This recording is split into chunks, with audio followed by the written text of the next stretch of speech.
This is TomoNews for Monday, November 13th. Last male northern white rhino is looking for love. Biologist Daniel Schneider tweeted this photo with the caption, "Want to know what extinction looks like? This is the last male northern white rhino. The last, never more." Sudan is one of the 3 northern white rhinos left in existence. The other 2 are his 23-year-old daughter Najin and his 17-year-old granddaughter Fatu. In 2009, the rhinos moved to the Ol Pecheta Conservancy in Kenya from the Czech Republic in hopes that being in their natural habitat would help them breed. Unfortunately, neither of the females can naturally reproduce, and Sudan has almost no little swimmers left. White rhinos can live to 50 years old, but most of them kick the can at around 40. Sudan is 43, so the clock is ticking in overtime. There still may yet be hope. Conservationists are trying to raise $1 million for fertilization techniques with a GoFundMe campaign called Make a Rhino. Sudan is also being proactive about the situation, which is probably why he joined Tinder in April. Swipe right. Someone's hungry. Before your next crab meal, definitely watch this. A giant coconut crab on an island in the Indian Ocean was caught on video catching this seabird. Coconut crabs, also known as robber crabs, are the largest land-living arthropods in the world. They can grow up to 3 feet in length from leg to leg and can weigh up to 9 pounds. Coconut crabs are omnivores that primarily eat fruit, but they're always down for some fresh meat if they can get it. The rare footage was captured by a Dartmouth biologist and posted last month.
EA Battlefront 2 reply sparks Reddit savagery. American video game giant Electronic Arts is taking more hits than the rebel base on Hoth after it responded to a fan's complaint on Reddit. User MBM Maverick complained that he paid $80 for the hotly anticipated online shooter Star Wars Battlefront 2 and Darth Vader was unplayable. EA said their intent was to provide games with a sense of pride and accomplishment for unlocking different heroes. That official response sparked what might be one of the most downvoted Reddit comments in history, with 67,000 downvotes and rising. Vader is reportedly locked behind the game's progression system and not available from the get-go. According to Forbes, he and his, spoiler alert, son Luke cost 60,000 in-game credits apiece. Credits are part of Battlefront 2's in-game economy and are earned via playtime. Forbes reports that 11 minutes of playtime equates to around 275 credits. Some Reddit users estimated it could take up to 40 hours of playtime to get Vader and another 40 hours to get Luke. Those combined 80 hours equate to nearly half a week. Loot boxes can also reportedly be bought with crystals, and those crystals cost real-world dollars. And that's after you put down 60 or 80 bucks for the game. But hey, it's only EA. What more could possibly go wrong? Aaron Hernandez's brain had substantial damage. Research conducted by Boston University's CTE Center has revealed that former NFL player Aaron Hernandez's brain tissue had severe damage from sporting injuries. Chronic traumatic encephalopathy is a neurodegenerative brain disease typically found in people who have suffered repeated hits to the head. The repeated blows shake the brain and cause the buildup of tau proteins, which hold together microtubules in the brain cell's transport system.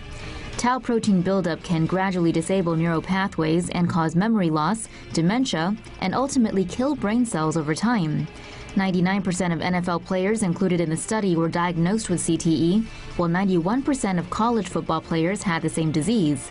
According to Dr. Anne McKee, a neuropathologist who directs research of chronic traumatic encephalopathy at Boston University, said her research team discovered Hernandez had stage 3 CTE and that they had never seen such severe damage in a brain at his age.